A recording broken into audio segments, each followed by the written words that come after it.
As I said, Maruti's numbers, they will be flashing for you just in a bit, and that is something that we were expecting to come by in this particular segment as well. In terms of what we were expecting for Pole, so the revenue was expected to increase by 16% to come in at 33,740 crore rupees.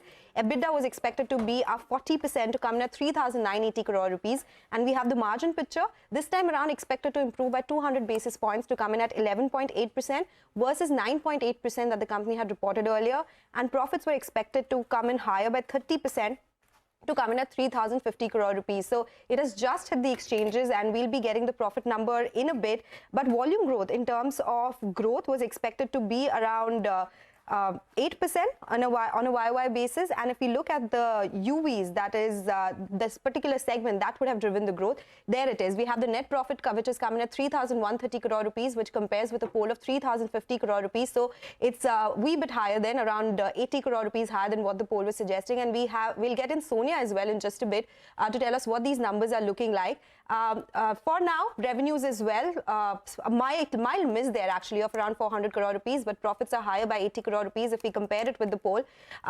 In terms of margins, it was expected to be a number higher by 200 basis points to come in at 11.8%. But Sonia, tell us, these are just the basic numbers, of course. What are they looking like? So, on the top line, it's not bad. It's largely in line with what the street was estimating. I think the beat has come on the profitability side. And also, even if you look at the margin performance, right, it's largely in line with estimates. The Pole was around 3980 crores. It's come in at 3908 crores. So what's happened this time around is that, last quarter, the margins actually were expected to improve because of a reduction in raw material prices. But for Q4, that is when the big, margin lever could perhaps come to an end. Because in Q4, what has happened is prices of raw materials have gone up. So the important bit to note is, will they be able to sustain these 11.5% margins? That's important. But largely, if you'd have to say, it's a beat on the profitability. 33% growth on the bottom line is what we've seen for Maruti, coming in at 3130 crores. Margins have come in at 11.7%. The Pole was 11.8%. If you look at it on a year-on-year basis, margins have improved quite a bit. So it is almost a 200 basis points improvement that we've seen year on year. Same time last year, their margins were 9.8%, and this time it's come in at 11.7%. So a big margin up move. On a sequential basis, there was a little bit of pressure. As I said, now the raw material tailwind has come to an end because raw material prices have gone up a little bit. But Maruti has also passed on a couple of those, raw material prices. So that effect will take place in the subsequent quarters. But we have Ashwin Patil who joins in. Ashwin, a couple of things here, right? One is the numbers are not bad. They are largely in line with estimates. It's a beat on the profitability for Maruti. And Maruti has actually underperformed the market overall, if you look at it in terms of a stock price. So what would your reaction be to the numbers? See, more or less the numbers have been in line with our expectations. On margin front, we were expecting slight deceleration because of the product mix, and but the margins have come in quite in line with what the street was expecting. But slightly, going forward, I believe that the concern starts from Q4 when the raw material prices have started increasing, and the tailwinds of Q3, I think they will be almost gone in Q4.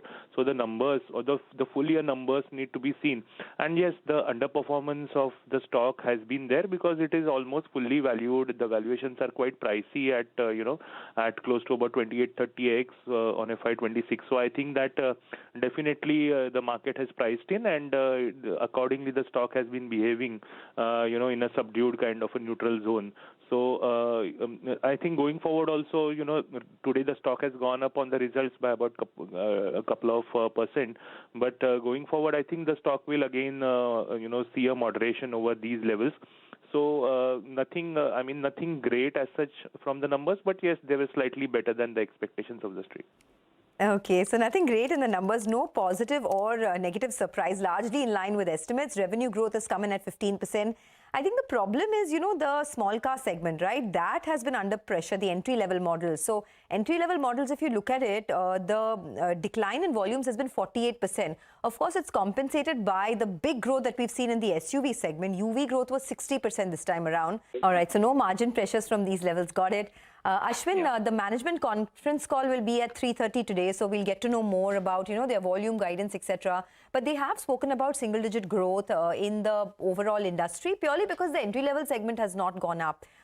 Tell me, what are your expectations from the conference call? And at this price, 10,000 rupees on the stock price, is the risk-reward still favorable for investors?